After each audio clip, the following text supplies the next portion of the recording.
పిల్లల్లో creativity stage ఎన్ని years నుంచి స్టార్ట్ అవుతుందో తెలుసా మీకు?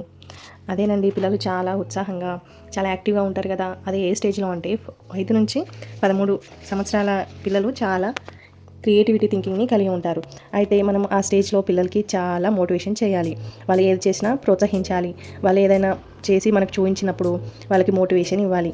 ఆ స్టేజ్‌లో పిల్లలు వాళ్ళ దగ్గర ఉన్న క్రియేటివిటీని బయట పెట్టాలనే ఆలోచనతో కలిగి ఉంటారు కాబట్టి మనం పిల్లలకి మోటివేషన్ అనేది చాలా ఇవ్వాలి. చాలా అవసరం కూడా. అలా మోటివేషన్ ఇచ్చిన పిల్లలు చాలా క్రియేటివిటీ థింకింగ్‌ని కలిగి ఉంటారు. ఒకవేళ మనము పిల్లలకి మోటివేషన్ ఇవ్వకుండా వాళ్ళు ఏది చేసినా సరేలే అని వదిలేసాం కదా! అలా మోటివేషన్ లేకుండా ఉన్న పెరిగిన పిల్లల్లో ఏమవుతుందంటే వాళ్ళు ఏది చేసినా వాళ్ళని ఎంకరేజ్ చేయకుండా ఉండటం వల్ల వాళ్ళు నిరుత్సాహపడతారు. పిల్లలు ఏదైనా చేసినప్పుడు మనం కొంచెం ఎంకరేజ్ చేయాలి. అలా ఎంకరేజ్ చేయడం వల్ల పిల్లలకి ఇంకోటి చేయాలనే కోరిక వారిలో అనిపిస్తుంది.